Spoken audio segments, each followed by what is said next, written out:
Olá, está no ar o Vox, o podcast do MPMG.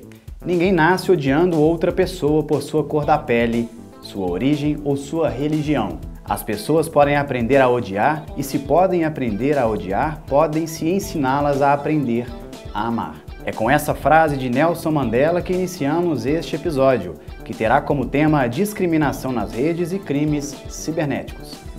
Os nossos convidados são o promotor de justiça Alender Barreto, responsável pela Coordenadoria de Combate ao Racismo e todas as outras formas de discriminação, a CECRAD, e também o promotor de justiça Mauro Elovitch, que é coordenador do recém-criado Grupo de Atuação Especial de Combate aos Crimes Cibernéticos, GAICiber, do MP de Minas Gerais. Olá, promotores, sejam bem-vindos. Olá. Olá, Bruno, uma satisfação mais uma vez estar aqui no podcast Vox do MP para tratar de um assunto tão relevante. Bom, dando início, a internet mudou a perspectiva do mundo. Assim como nos trouxe benefícios como possibilidade de nos comunicar, estudar, divertir e aprender com pessoas de diferentes culturas e pensamentos, também amplificou problemas, como a difusão do preconceito, do extremismo, da xenofobia e discursos de ódio. Promotor Alender, para contextualizarmos esse tema, o que seria o discurso de ódio? Ô Bruno, o discurso de ódio, em linhas gerais, ele diz respeito a manifestações, expressões de ideologias, de intolerância contra grupos sociais vulneráveis, né? Essas manifestações, elas incidem, né, com preconceitos que dizem respeito à questão de gênero, à questão de orientação sexual, à questão racial, de cor, diz respeito à origem da pessoa, ao lugar social onde ela ocupa, à questão do etarismo, né, que é da idade, do capacitismo, que diz respeito aos preconceitos contra as pessoas com deficiência. E esse discurso, o discurso de ódio, é um discurso que ele alimenta estereótipos, ele alimenta uma espécie de violência contra esses grupos já historicamente vulneráveis, né? Agora, há uma percepção de que as pessoas se escondem na internet. Esse discurso de ódio, por exemplo, ele ganha amplitude e abrangência na internet, promotor Mauro? Ganha demais. A internet ela tem todo um ecossistema próprio e, infelizmente, o discurso de ódio conseguiu entrar nesse sistema e arrumar um jeito de amplificar coisas que já eram feitas, né? Não tem nada de novo ali. O discurso de ódio, o preconceito, o racismo, a homofobia já existiam antes da internet, né? Já existiam no trato pessoal fora da internet, infelizmente, já existiam em veículos tradicionais de imprensa, mas a internet ela dá uma outra dimensão e por diversos fatores. O primeiro é o pseudo-anonimato. A pessoa na internet ela cria um nickname, ela cria um perfil falso e ela se acha invulnerável. Ali ela é capaz de sair xingando todo mundo, destilando o que ela tinha de pior e que muitas vezes ela sequer exteriorizava isso num contato pessoal. Ela usa aquilo para focar, para poder colocar para fora todas essas coisas ruins inerentes que ela tinha.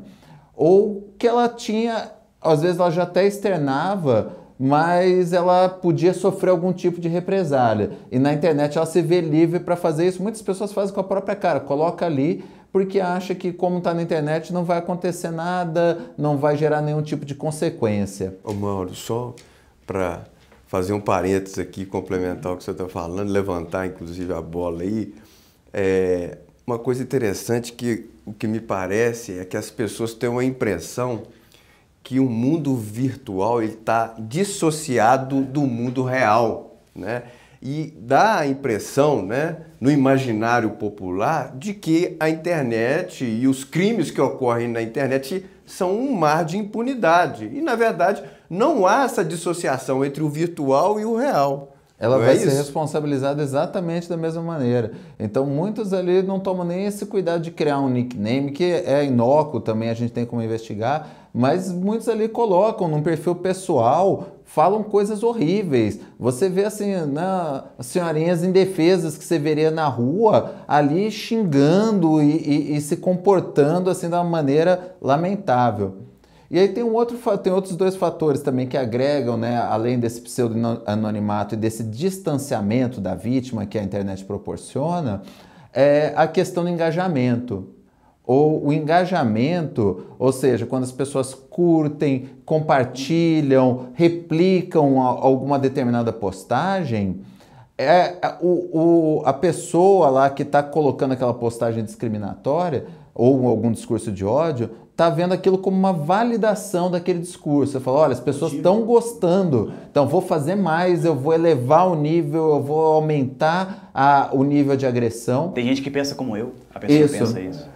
E olha que a internet ela tem um fenômeno estranho que precisa ser estudado, a gente precisa entender como que vai lidar melhor com isso, que é o discurso de ódio, ele gera muito engajamento.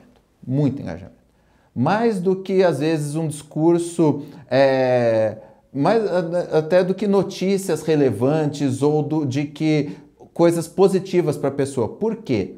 Porque ele gera replicação, tanto por quem concorda, então quem gosta daquilo vai comentar, vai curtir, vai compartilhar para validar, e quem não gosta, involuntariamente, acaba entrando para comentar, para criticar, ou reproduz e fala, olha o que esse fulano está fazendo, eu discordo, ele está errado, ele tem que ser punido. E aí o nome da pessoa acaba gerando repercussão, a postagem acaba gerando repercussão, acaba às vezes gerando até uma monetização, dependendo do tanto que ela engajar.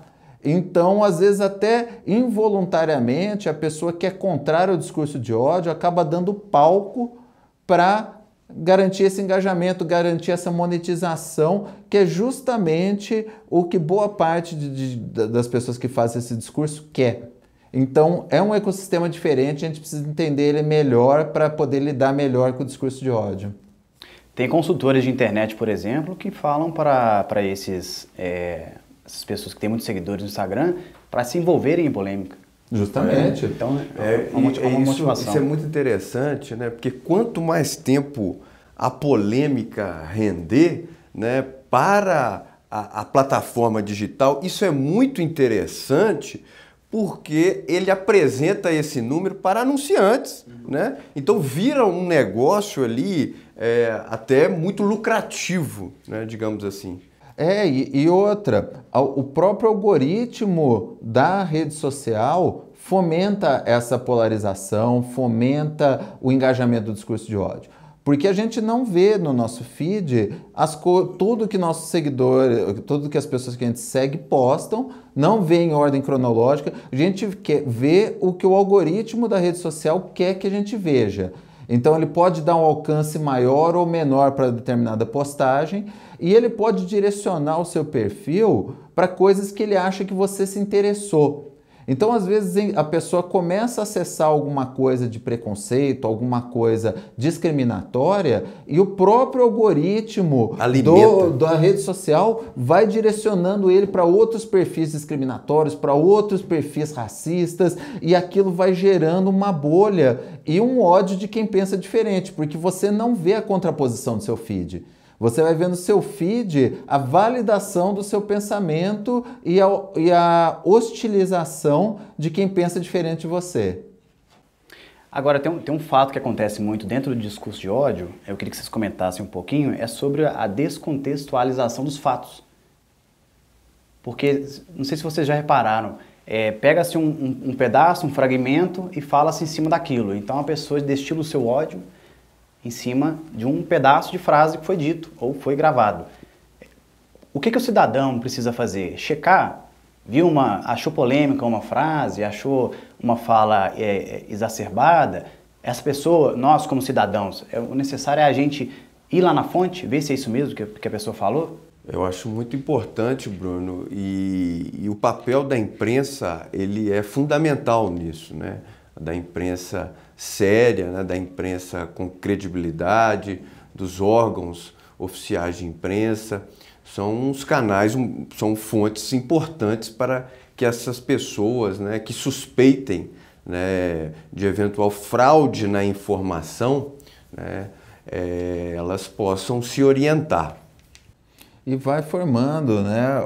Tem gente que é especialista nisso. Faz um recorte de um discurso, uma montagem de vários discursos ou de várias situações para gerar uma conclusão completamente diversa daquele contexto. Isso é extremamente perigoso, porque a pessoa, infelizmente, você falou o negócio da checagem, a gente está numa época de talvez imaturidade social para lidar com as redes sociais, em que as pessoas pegam e replicam qualquer coisa que elas recebem sem verificar antes, sem verificar se aquilo é verídico, se aquilo estava tem algum fundamento, se alguém que estuda ou que atua na área pensa daquele jeito. Você vai simplesmente replicando porque é polêmico, porque aquilo te movimentou, e muitas vezes você involuntariamente está alimentando uma fake news, um discurso de ódio, algo que vai causar dano para outras pessoas.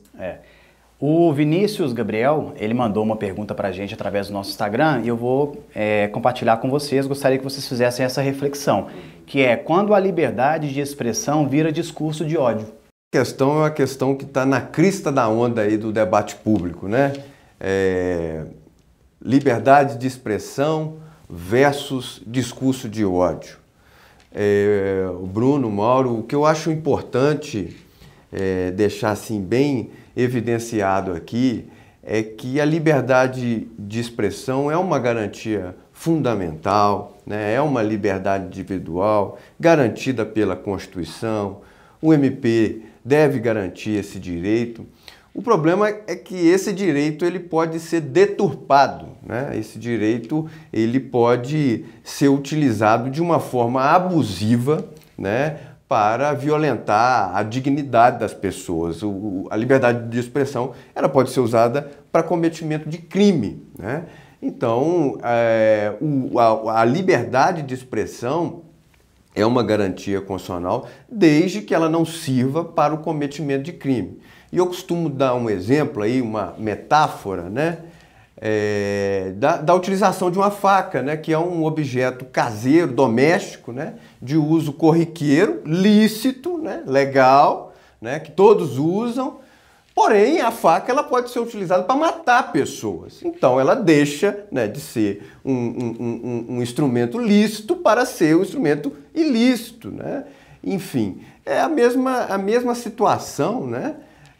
Da liberdade de expressão. A garantia do direito de opinião é importantíssimo numa democracia. O problema é que a utilização da liberdade de expressão para violentar a dignidade das pessoas não é opinião. Quando a opinião ela serve para violentar a dignidade das pessoas, ela é um instrumento de crime e isso deve ser coibido. E a gente entra assim, as pessoas costumam confundir liberdade de expressão, garantia fundamental da Constituição, com inconsequência pelas próprias atitudes.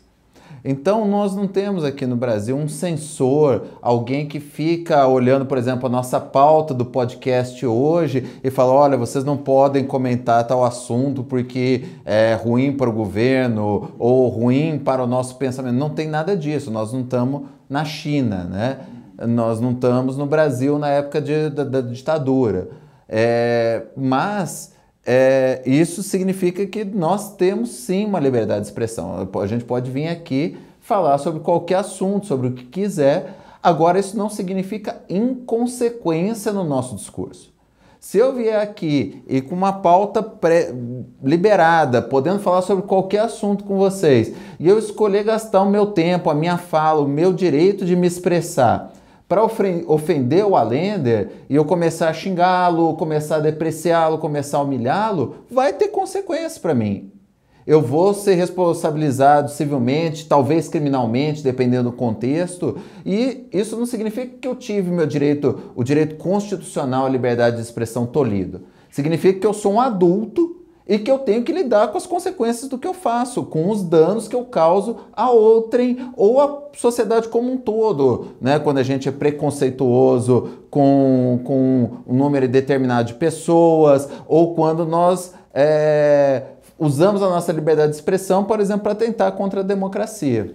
Promotor Mauro, quais as consequências possíveis para quem pratica esse tipo de conduta, então, pela internet? Quem utiliza sua liberdade de expressão para causar dano a outrem por meio de discurso de ódio, ele pode sofrer sanções em diferentes searas. A primeira é a seara civil, a indenização. Então, se ele voltou o discurso de ódio dele contra uma pessoa específica e essa pessoa se sentir ofendida ou receber algum tipo de dano, sofrer algum tipo de dano pelo discurso de ódio de outro, essa pessoa tem o direito de buscar justiça, pedir uma indenização para compensar o dano moral que ela sofreu e eventual prejuízo que ela tenha, material que ela tenha sofrido. Se essa ofensa foi direcionada contra a coletividade, essa pessoa ela pode ter inclusive que indenizar a sociedade por dano moral coletivo. Na seara criminal, então, quando além de ser um discurso de ódio, ele entra em algum das condutas que o nosso Código Penal, que a nossa legislação prevê como crime, ele vai responder criminalmente, ele pode sofrer uma pena, dependendo do contexto, né, que ele colocou, de a quem foi direcionado, se foi uma pessoa individualizada, se foi um grupo. Ele pode responder tanto por crimes contra a honra daquela pessoa específica, quanto por crimes de racismo, crimes de preconceito, quando é direcionado a um grupo específico ou a coletividade, e pode também sofrer outras sanções penais dependendo do conteúdo do seu discurso. Então, e além de tudo isso, ela pode sofrer consequências administrativas pelos próprios provedores de aplicações da internet. Se o discurso da pessoa violar os termos de uso daquela plataforma, então ele está usando, por exemplo, uma rede social para propagar o nazismo, e isso violar os termos de uso daquela plataforma, ele pode ter o seu perfil excluído e ser banido daquela rede social. E a sociedade tem se movimentado, então, quando se detecta um discurso de ódio, por exemplo, de grandes personalidades, o primeiro movimento que a gente vê e percebe é essas empresas saírem. Não tem mais patrocínio, perde-se às vezes seguidores. Então é uma questão importante também, né, doutor Allender? É importante, Bruno. Eu acho que essa pauta, né, de direito antidiscriminatório, ela foi assumida inclusive no ambiente corporativo, né? Além dos movimentos sociais que tiveram um papel importantíssimo, né, na busca por equidade, na visibilidade dessas pautas, e a gente nota, como você bem disse, que mesmo no mercado, né, mesmo no ambiente das corporações, isso tem se tornado uma pauta importante e que tem trazido consequências também para personalidades, né, que se enveredam aí no discurso de ódio, nessas violências da internet. Eu emendo numa outra pergunta, que o senhor trabalhando nessa área, é possível identificar os principais crimes de discriminação nas redes sociais? Sim, Bruno, é possível identificar. Há dados alarmantes. Pesquisas demonstram, por exemplo, que a mulher negra é a vítima de racismo em 81% das vezes no âmbito da internet. É algo chocante, né? Mas o que eu devo dizer é que os principais alvos, né, do discurso de ódio são as pessoas negras, com destaque para as mulheres negras. Ocorre também o discurso da LGBTfobia, discursos contra grupos vulneráveis, historicamente vulneráveis, como indígenas, quilombolas, ciganos, pessoas com deficiência, idosas, né? Enfim, são esses grupos os mais atingidos, né? E na linha do que o Mauro trouxe acerca das consequências jurídicas, todos esses grupos recebem proteção jurídica, né? Seja pela Lei de Racismo, a 7.716 de 89, que, por decisão do Supremo Tribunal Federal, abarca a homotransfobia, abarca a xenofobia, que é em razão do preconceito, em razão da origem da pessoa. Essa lei abarca o preconceito de raça, cor, enfim. Nós temos o Estatuto das Pessoas com Deficiência, né, o Estatuto das Pessoas Idosas, que também prevêem crimes nessas hipóteses, né? É importante, Bruno, dizer também que são crimes graves, né? A Lei 7.716, que prevê o racismo, né? Ela, no artigo 20, que ela prevê uma pena de 1 a 3 anos, quando praticado na internet, essa pena vai de 2 a 5 anos. E tem uma hipótese muito importante que o Mauro trabalha muito bem com ela, que distingue inclusive de outras legislações para dar instrumentalidade, da praticidade para a aplicação da lei, que o Ministério Público pode requerer, antes da instauração de inquérito policial, ocorrido um discurso de ódio racista, né? E quando eu digo racista, é uma ofensa a todas as minorias sociais, né? Que a gente chama de racismo em sua dimensão social e não diz respeito a apenas questão de raça-cor. O Ministério Público pode requerer à Justiça, antes da abertura do inquérito policial, a retirada desses conteúdos, a retirada das publicações, interdições, né? Então, tem medidas cautelares que o MP pode requerer à Justiça no intuito de sanar, né, essa ilegalidade de uma forma bem rápida e efetiva, né, Mauro? E é interessante essa ferramenta da lei do racismo, porque o nosso sistema de retirada de postagens, ele funciona, em regra, somente com ordem judicial. Está lá no artigo 19 do Marco Civil da Internet.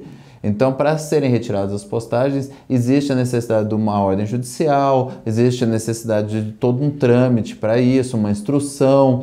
E a lei do racismo reforça a possibilidade de um manejo mais célere e liminar dessa retirada das postagens. E merece a discussão, né?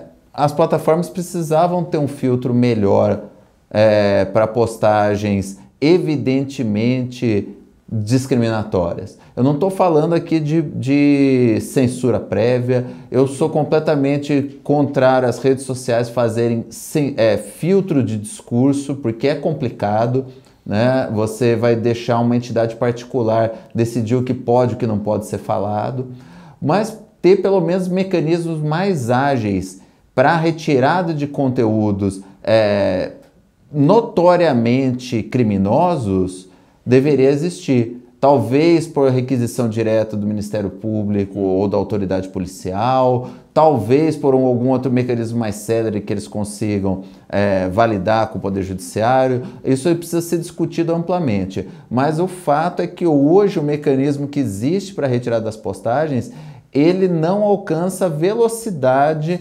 necessária para prevenir esse crime, para reprimir adequadamente. Eu queria acrescentar, Bruno, que é uma novidade de uma lei agora de 2023, né, que é a Lei 14.253 de 2023, que antes a injúria racial estava fora da lei de racismo e havia toda uma discussão e tal, e agora isso está pacificado através da publicação da lei que modificou a Lei 7.716 e incluiu a injúria racial como uma espécie de racismo e com uma pena de 2 a 5 anos. Então a gente vê, né, que a mobilização social foi importante, né, para sensibilizar o legislador e para ter uma pena elevada, aumentada, para que a resposta do Estado seja adequada, né, contra esses crimes. A invasão de perfil no Instagram é um dos crimes cibernéticos que mais vem crescendo em Minas Gerais e no Brasil. O acesso indevido geralmente é seguido de um golpe para arrancar dinheiro da vítima. Há relatos de pessoas que recebem até mesmo ameaça e chantagem do criminoso. Para ajudar você a se prevenir, o Ministério Público de Minas Gerais listou algumas orientações básicas.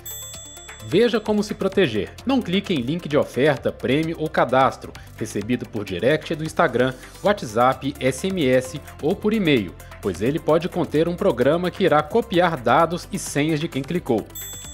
Ative a verificação em 2 etapas, optando preferencialmente pelo uso de aplicativos de autentificação.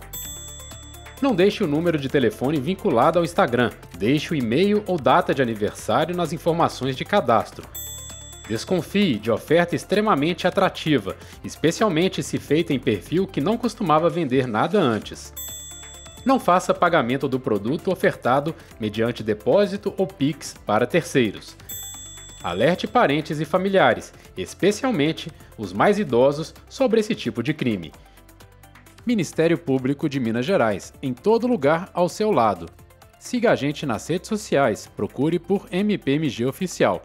Para mais informações, acesse mpmg.mp.br.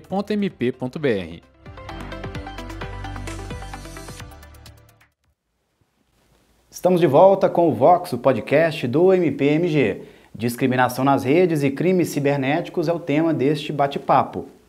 Promotor Mauro, nesse ambiente virtual, que alguns acreditam ser terra sem lei, é possível identificar e responsabilizar os autores de crimes relacionados à discriminação e o discurso de ódio? Quais os principais desafios na investigação desses casos?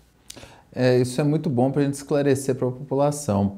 Essa sensação de impunidade e anonimato das redes sociais, ela é facilmente derrubada por uma boa investigação. Então existem técnicas e instrumentos próprios que permitem a identificação desses criminosos, a coleta da prova digital, e não é porque ele usou um nickname, ou um perfil falso, ou uma foto falsa, ou até mesmo algum cuidado maior como uma VPN que de vez em quando os criminosos usam, que nós não vamos conseguir identificar e localizar.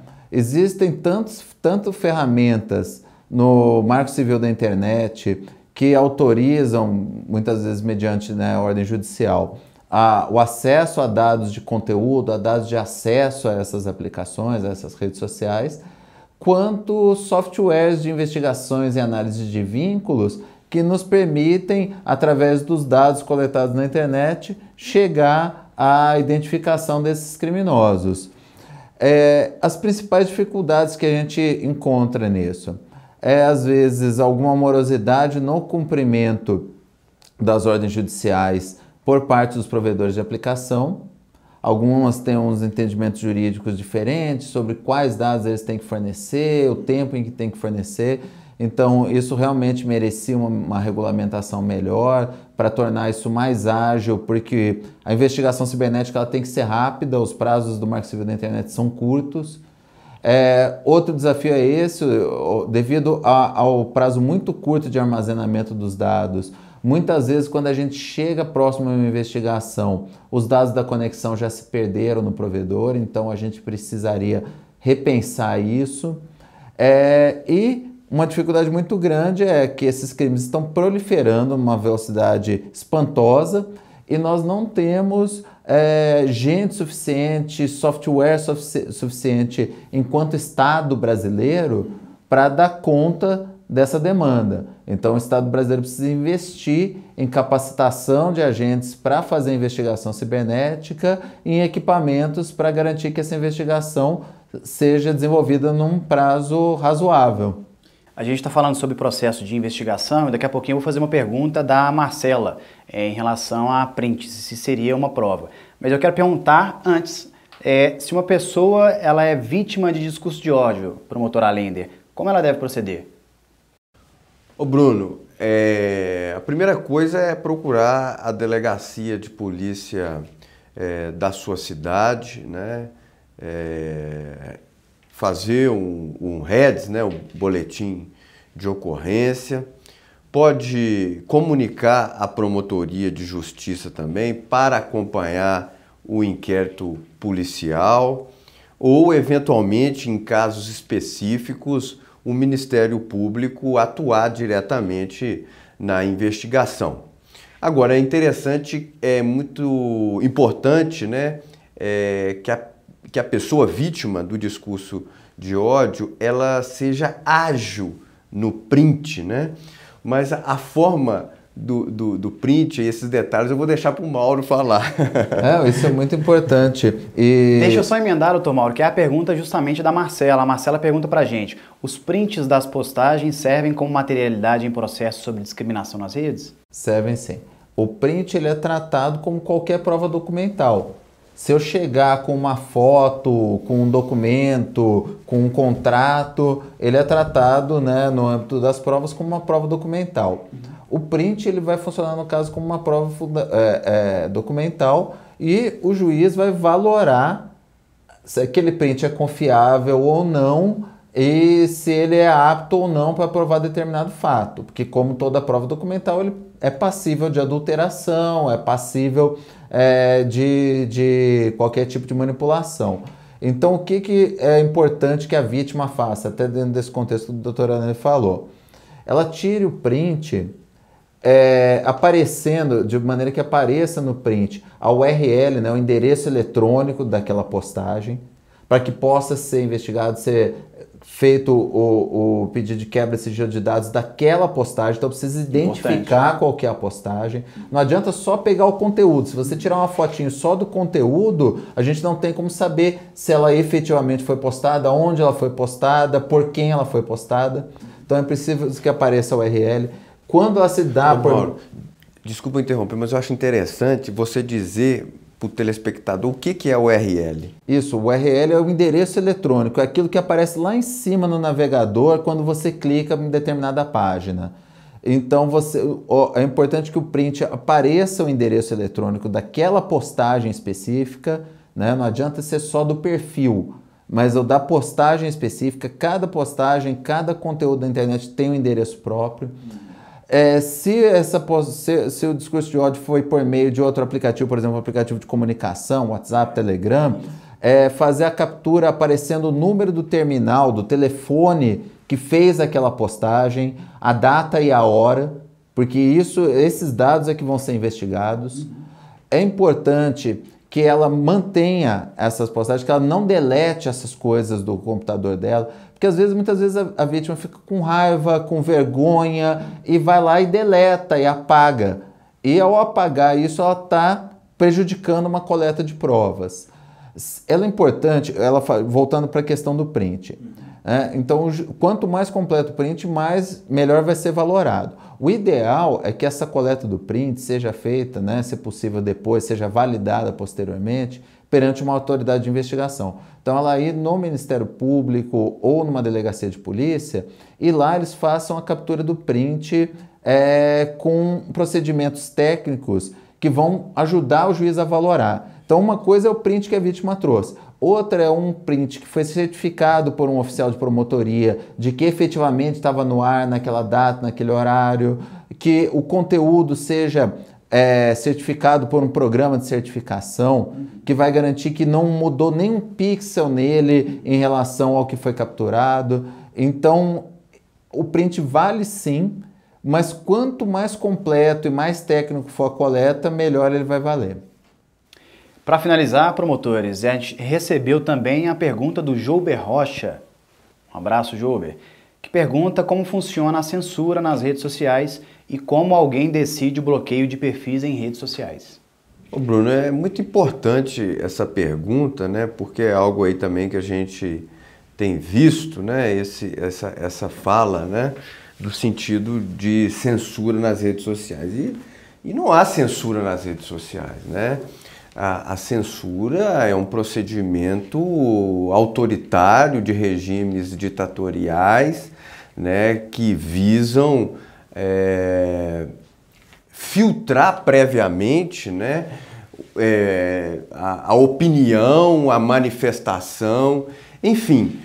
Isso não existe no Brasil, né? Não existe nenhum sistema do Estado brasileiro de filtragem de postagem nas redes sociais. O que a indagação nos traz, né, especialmente quando se fala de censura, em razão, né, de prática de crimes, né, de discurso de ódio, é que na verdade, é uma responsabilização quanto ao cometimento de crime, né? Então, a retirada de postagem, de publicação, né, de comentários da internet não diz respeito a um procedimento de censura, mas faz parte do procedimento investigatório de responsabilização civil ou criminal, né? E se a postagem, enquanto ela estiver no ar, o crime vai estar sendo permanente. A discriminação vai continuar se perpetuando. E o dano está expandindo, né? Exatamente, o dano vai ser contínuo. Então, a retirada da postagem nada mais é do que a cessação de um dano, a cessação do ilícito. E o Código de Processo Penal prevê, entre as medidas cautelares, medidas necessárias à cessação do ilícito. Então, é isso que envolve a retirada das postagens, né, a indisponibilização das postagens. Ela é prevista tanto, né, dentro do Poder Geral de Cautela do processo penal, quanto na próprio Marco Civil da Internet, que fala da necessidade, da possibilidade de mediante ordem judicial. Então não é o promotor pediu, mediante ordem judicial, dentro de um procedimento técnico, o juiz ordena que seja indisponibilizada determinada postagem ou mesmo determinado perfil. Ele falou da questão do bloqueio de perfis. Quando o perfil ele é utilizado reiteradamente para a prática de crimes e para violação do termo de uso daquelas plataformas, é possível bloqueá-lo por ele ser um instrumento de crime, né? Então não é uma censura prévia, olha, eu não vou deixar fulano falar.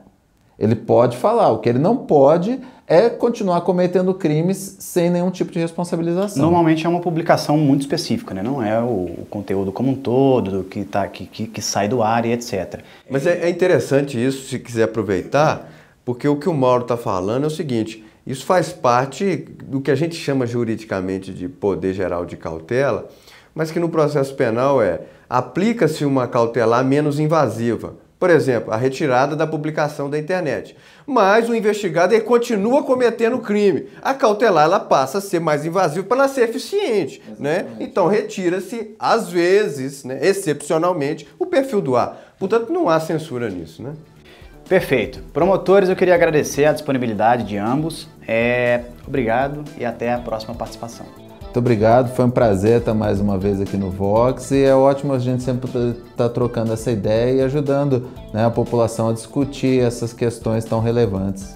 Obrigado também, Bruno, e obrigado, Mauro, por essa oportunidade de debater um tema tão importante e espero também ter mais oportunidade no Vox para a gente conversar um pouco. Obrigado e até o próximo Vox.